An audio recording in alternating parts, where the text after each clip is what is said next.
मार्ग दिखाइए ऋषिवर। भरत, तुम क्यों राम के कर्तव्य पथ का कांटा बनना चाहते हो?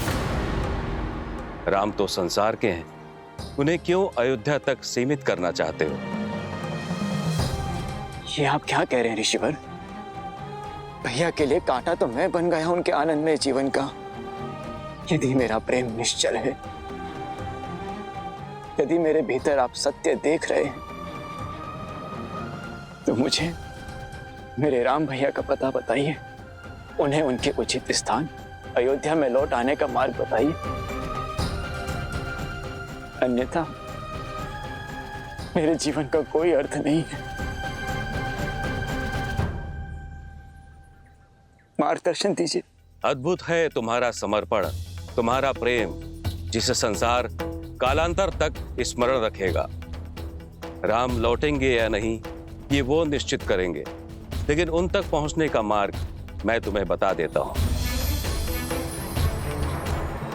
सुमत जी, निषाद राज जी, आप दोनों दो टुकड़े लेकर अलग अलग मार्ग से चित्रकूट की ओर प्रस्थान करें और मैं प्रजा और परिवार के साथ आगे बढ़ता हूं। देखिए, इस निर्जन वन में कहां वसंत आया हुआ है।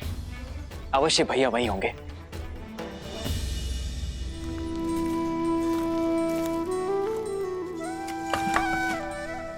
ईंधन के लिए लकड़ियां ले आया हूं माता। अब मेरा विचार है कि इन लकड़ियों को हम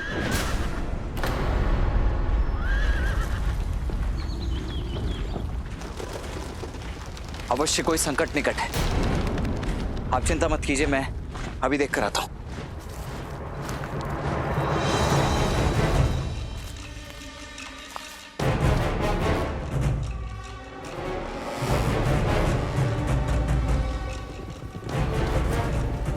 अयोध्या का सैन्य दल। भैया सावधान! शस्त्र उठाइए भैया। इस समय ध्यान करने का नहीं, बाण संधान करने का है। क्या हुआ लक्ष्मण? इतने विचलित क्यों हो तुम? क्योंकि दुस्वप्न सत्य होने जा रहा है भैया, परंतु मैं उसे इस बार सफल होने नहीं दूंगा। बस आपको मेरी सौगंध है, आप मध्य में मत आइएगा।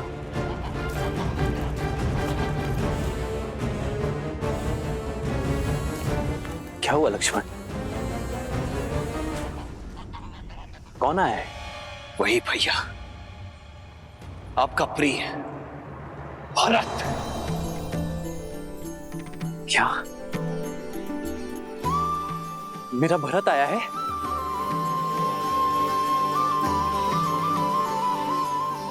भरत? अवश्य गुहा का हृदय जीत लिया होगा मेरे भरत ने। अब तो बड़े हो जाओ लक्ष्मण।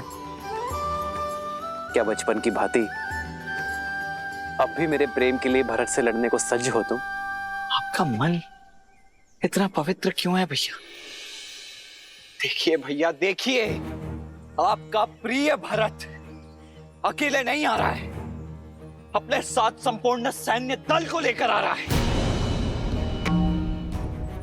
और सेना लेकर कोई भी भ्रातृ प्रेम जताने तो नहीं आता है भैया, आक्रमण करने आता है। आपको निष्कासित करके उसका मन नहीं भरा है भैया।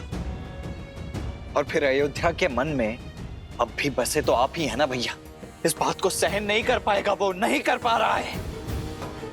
भय है उसे भैया कि कहीं उसका राज्य उससे छिन ना जाए, इसीलिए आप पर आक्रमण करके इस संदेह को सदा सदा के लिए मिटा देना चाहता है। लक्ष्मण, संसार में ऐसा कुछ नहीं जो मेरे भरत के मन को मलिन कर दे। माता कैकेयी के लिए भी तो आपके विचार यही थे ना भैया, परंतु उनका मन तो हो गया मलिन। भूलिए मत भैया, भरत की धमनियों में भी उन्हीं का रक्त दौड़ रहा है। शक्ति और सिंहासन की चाह ने देवराजेंद्र तक को भ्रमित कर दिया था। फिर भरत तो एक साधारण सा मनुष्य ही है ना। यही तो अंतर है इंद्रदेव में और भरत में लक्ष्मण। वो भरत है, कभी भ्रमित नहीं हो सकता। तो मैं भी आपका लक्ष्मण हूं भैया, जिसके जीवन का एकमात्र उद्देश्य आपकी रक्षा करना है और कुछ नहीं। ये तो मैं करके रहूंगा। लक्ष्मण,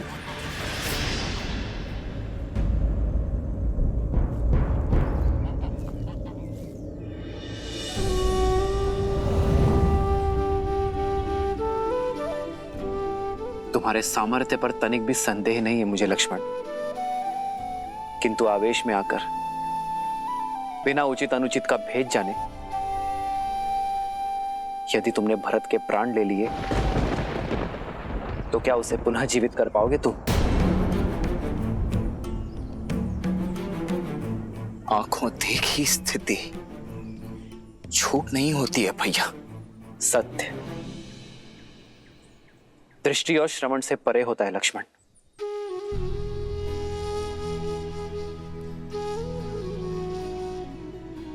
यदि भरत पर नहीं तो मुझ पर विश्वास कर लो। भरत के मन में केवल निश्चल प्रेम वास करता है लक्ष्मण, और कुछ नहीं।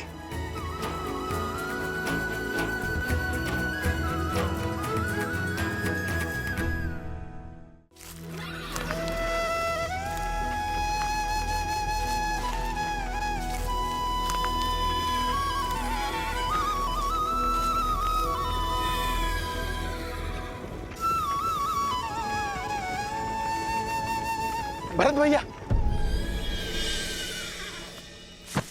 भरत भैया, वो कुटिया मिल गई जिसमें श्री राम, सीता मैया और लक्ष्मण भैया रहते रहे। अब एक क्षण भी उनका वियोग नहीं सह सकता मैं। वो कुटिया कहाँ है? हुआ है भरत भैया। निषाद राज जी, आप शेष सभी को लेकर के आइए। अब और प्रतीक्षा नहीं कर सकता मैं। हुआ चलो चलो चलो, सब पीछे पीछे आओ, हमरे आओ, चलो।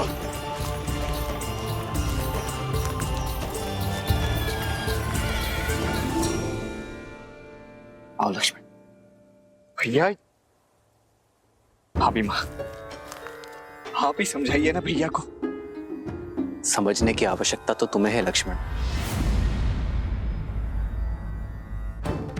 आवश्यक तो नहीं ना भैया, कि स्नेह का जो बीज आपके मन में पनप रहा है वही भरत के मन में भी हो। यदि उसका ध्येय युद्ध हुआ तो करने दो। भरत हमारा महाराज है और राजा पर अस्त्र उठाना अधर्म है। तो यह अधर्म करने के लिए भी सज्ज हूं मैं भैया। यदि भरत शत्रु बनकर आया ना, तो आपकी सुरक्षा में उस पर शस्त्र उठाने के लिए तनिक भी संकोच नहीं करूंगा मैं भैया। लक्ष्मण,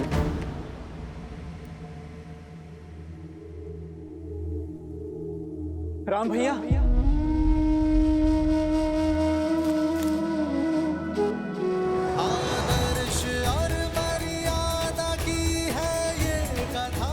भरत, राम भैया,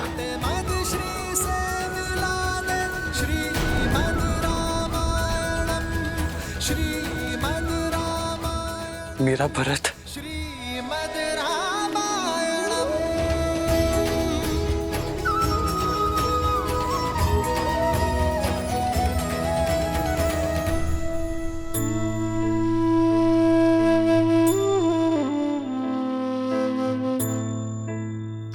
हमारा